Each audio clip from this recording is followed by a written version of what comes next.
जिस तरह आज ईरान के सुप्रीम लीडर आयतुल्लाह खामेनेई की शख्सियत से अमेरिका और पश्चिमी देश खौफ खाते हैं, कुछ ऐसा ही मंजर था जब सऊदी अरब के शाह फैसल का दौर था। सऊदी अरब के इतिहास का वह बादशाह जिसमें अमेरिका और इजराइल को आंख दिखाने की हिम्मत थी, जिसने फलस्तीन के मसले पर कभी किसी से समझौता नहीं किया, जिसके जहान बहादुरी और अक्लमंदी की मिसालें आज भी सऊदी अरब में दी जाती है। मैं बात कर रहा हूँ शाह फैसल बिन अब्दुल अजीज की। आज की इस खास वीडियो में हम बात करेंगे कि कैसे एक 13 साल का लड़का अपने देश को रिप्रेजेंट करने लंदन तक पहुंच गया था, कैसे शाह फैसल अपने भाई को सत्ता से हटाकर सऊदी अरब के बादशाह बने। शाह फैसल के वह कौन से फैसले थे जिनकी वजह से वह सऊदी अरब की आवाम के हीरो बन गए थे, और फिर 1973 में ऐसा क्या हुआ था जिसकी वजह से शाही महल में ही उनके ही भतीजे ने शाह फैसला की हत्या कर दी थी। सब जानेंगे आज की इस खास वीडियो में, बस वीडियो को आखिर तक जरूर देखना। वीडियो में आगे बढ़ने से पहले अगर आपको वीडियो पसंद आती हो तो वीडियो को लाइक और चैनल को सब्सक्राइब जरूर कर दें। तो चलिए शुरू करते हैं वीडियो। शाह फैसल का जन्म 14 अप्रैल 1906 को रियाद में हुआ था। उनके वालिद का नाम अब्दुल अजीज था। अब्दुल अजीज सऊदी अरब के वह बादशाह थे जिन्होंने ऐशो आराम को छोड़कर अपनी पूरी जिंदगी इस्लाम और सऊदी अरब की तरक्की में लगा दी थी। वह एक शानदार विजनरी बादशाह थे जो सऊदी अरब को मॉडर्नाइज करना चाहते थे। यही उम्मीद उन्होंने अपने बेटों से भी लगाई हुई थी, मगर कोई बेटा ऐसा नहीं था जो उनके सपनों के सऊदी अरब को संभाल सके सिवाय शाह फैसल के। बादशाह अब्दुल अजीज ने अपने तीसरे नंबर के बेटे शाह फैसल में वो दानिशमंदी, वो जहानत, वो समझदारी देखी जो किसी और में नहीं थी।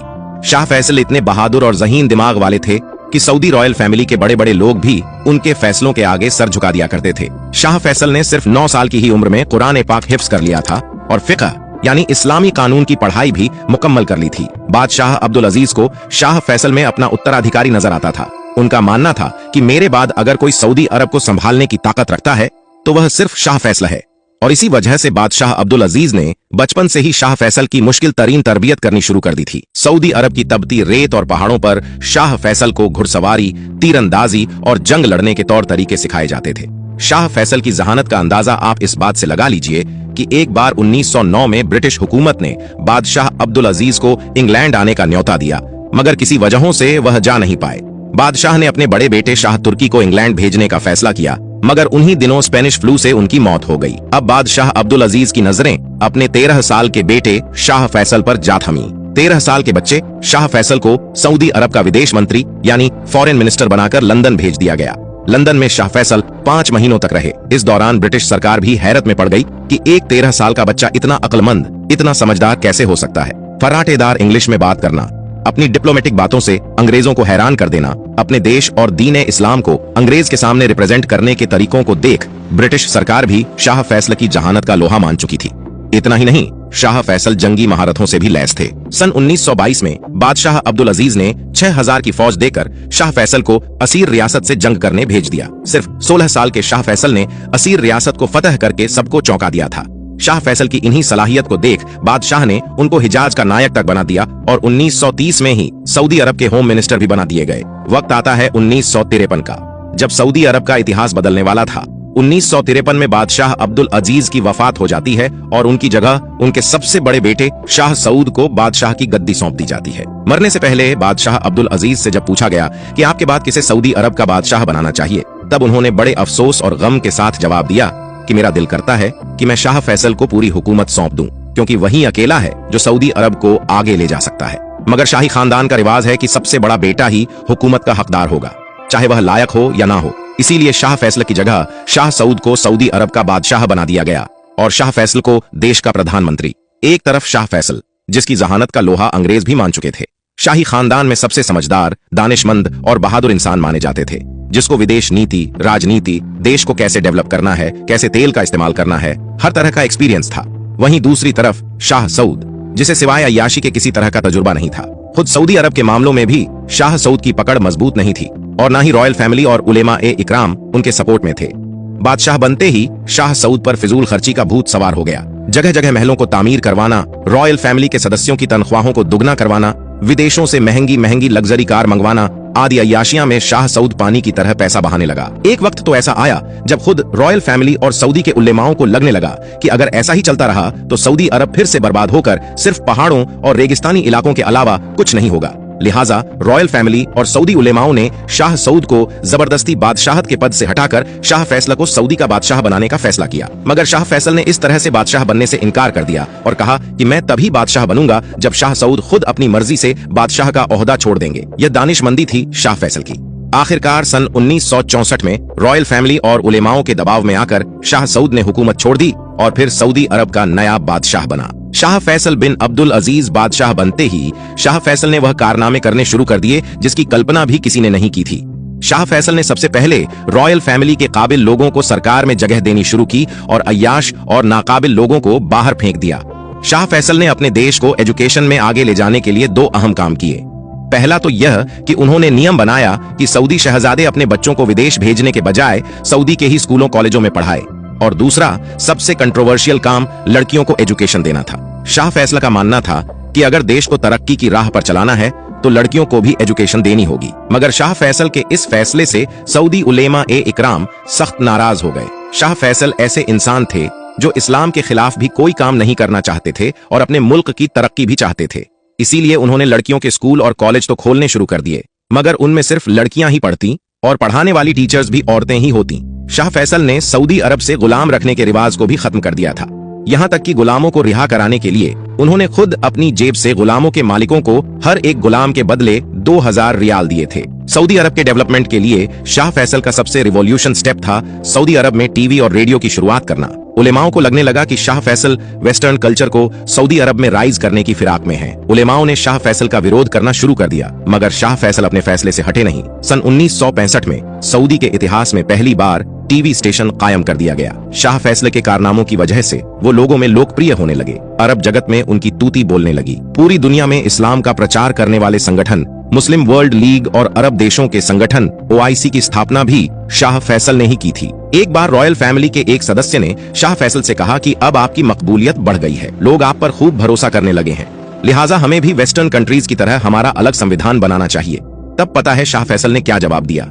शाह फैसल ने कहा, कुरान ही हमारा संविधान है। शाह फैसल के इस जवाब ने पूरी दुनिया को यह पैगाम दे दिया था कि देश की तरक्की के नाम पर हम कभी अपने दीन से समझौता नहीं करेंगे। दोस्तों, आधुनिक सऊदी अरब का सबसे मजबूत बादशाह अगर कोई था तो वह शाह फैसल था।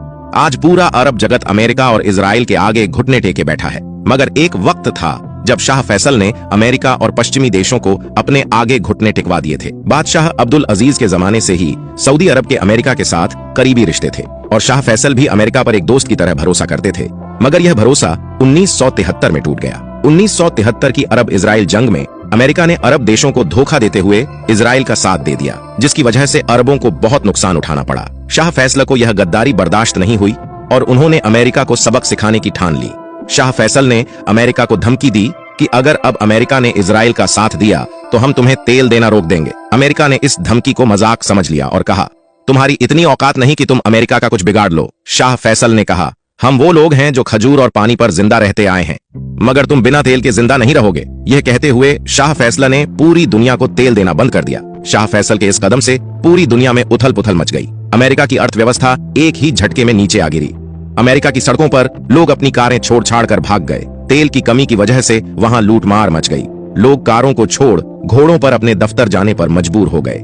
अमेरिका पूरी तरह से घुटनों पर आ चुका था। अमेरिका ने कभी सपने में भी नहीं सोचा था कि शाह फैसल इतना खतरनाक और निडर बादशाह निकलेगा। मगर दोस्तों, अमेरिका को पहुंचाए इस नुकसान की कीमत शाह फैसल को अपनी जान देकर चुकानी पड़ी। साल 1975 में शाह फैसल अपने शाही महल में लोगों की फरियादें सुन रहे थे। उन्हीं फरियादी लोगों में कुवैत के कुछ लोग भी बैठे थे। शाह फैसल ने देखा कि उन कुवैती लोगों के बीच उनके सौतेले भाई का बेटा प्रिंस फैसल भी बैठा है। अपने भतीजे को देख शाह फैसल अपनी कुर्सी से खड़े हुए और मुस्कुराते हुए अपने भतीजे की ओर बढ़ने लगे। शाह फैसल जैसे ही अपने भतीजे को गले लगाने के लिए झुके, इतने में प्रिंस फैसल ने अपनी जुब्ब से एक बंदूक निकाली और 2 गोलियां शाह फैसल की ओर चला दी। एक गोली शाह फैसल की ठुड्डी पर लगी और दूसरी कान पर जा लगी।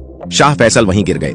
अचानक हुए इस हमले में शाही महल में हाहाकार मच गया। एक शाही गार्ड ने तलवार से प्रिंस फैसल पर हमला कर दिया, मगर शाह फैसल के एक मंत्री ने चिल्लाकर कहा कि प्रिंस फैसल को जिंदा पकड़ना है। प्रिंस फैसल को पकड़ लिया गया और शाह फैसल को फौरन अस्पताल ले जाया गया, मगर डॉक्टर उन्हें बचा नहीं पाए। प्रिंस फैसल पर शाह फैसल के कत्ल का मुकदमा चला, मगर सऊदी अदालत ने प्रिंस फैसल को यह कहते हुए मौत की सजा देने से इनकार कर दिया कि प्रिंस फैसल की दिमागी हालत सही नहीं है। दरअसल इस्लाम में यह कानून है कि अगर कातिल की दिमागी हालत सही ना हो तो उसे मौत की सजा नहीं दी जा सकती। मगर जब सऊदी अरब के डॉक्टरों ने प्रिंस फैसल के दिमाग की जांच की तो पाया कि प्रिंस फैसल की दिमागी हालत बिल्कुल नॉर्मल है। बाद में इसी आधार पर सऊदी अदालत ने प्रिंस फैसल को शाह फैसल के कत्ल के इल्जाम में मौत की सजा सुना दी। प्रिंस फैसल को रियाद में बीच चौराहे पर लाकर 10,000 लोगों के सामने उसका सिर कलम कर दिया गया और उसे मौत की नींद सुला दी गई। मगर अब सवाल पैदा होता है कि प्रिंस फैसल ने अपने चाचा शाह फैसल का कत्ल क्यों किया? क्या दुश्मनी थी?